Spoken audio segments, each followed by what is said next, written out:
Hello বন্ধুরা, সকলে কেমন আছো? আশা করি ভালো আছো আর আমিও অনেক ভালো আছি। তো দেখো, আজকে শ্রাবণ মাসের প্রথম সপ্তাহের প্রথম সোমবার। তো আমরা শ্রাবণ মাসের প্রথম সপ্তাহে একটা শিব মন্দিরে পুজো দিতে যাচ্ছি, কারণ সবাই যায় এই শ্রাবণ মাসে নানান জায়গায় জল ঢালতে যায়, পুজো করতে যায়। তো আমরাও এসেছি, কারণ আমরা প্রতি বছরই এই শিব মন্দিরটাতে শ্রাবণ মাসে আসি। তো এবারও ওই জন্য আমরা সবাই চলে এসেছি।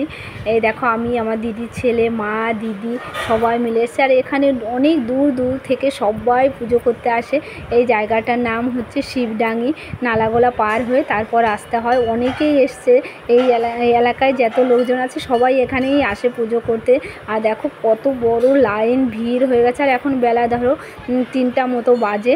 তো দেখো এখনও এখানে প্রচণ্ড ভিড় আছে। আর দেখো আমরা লাইন শেষ করে এবার জল ঢেলে নিলাম, প্রথমে নন্দী ঠাকুরের মাথায়, তারপর এখানে শিব বাবার মাথায় জল ঢেলে তারপর আমরা বেরিয়ে আসলাম। দেখো এই মন্দিরটা না একটা বট গাছের নিচে, বট গাছের ভিতরে আর কি মন্দিরটা। ভীষণ সুন্দর একটা মন্দির। তোমরা যারা আসোনি অবশ্যই এই মন্দিরটায় আসবে, ভীষণ ভালো লাগবে তোমাদেরও, আর খুব শান্তি লাগবে তোমাদেরও এখানে।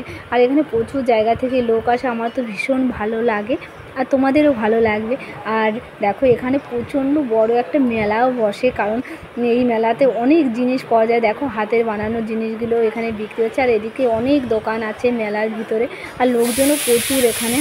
আর এদিকে দেখো খিচুড়ি প্রসাদ ভোগ দিচ্ছে, এখানে সবাইকে খিচুড়ি দেওয়া হচ্ছে। তো আমরাও খিচুড়ি খেয়ে নিয়েছি কিছুটা। আর এখানে সবাই বসে আছে। দেখো জায়গাটা কত বড় আর কত বড় মেলাটা। আর আজকে প্রথম দিন তো সেই জন্য একটু মনে হয় লোকটা বেশি না কম জানি না, কিন্তু প্রচুর লোক আছে। আরও এই দ্বিতীয় দিনগুলোতেও প্রচুর লোকজন হবে। আর পুরো মাসটাই এখানে পুজো হয়। তো দেখো আমরা পুজো টুজো দিয়ে বাড়ির দিকে রওনা হয়ে গেছি। এবার রাস্তায় এসে কয়েকটা ছবি তুলে নিলাম। ভীষণ সুন্দর একটা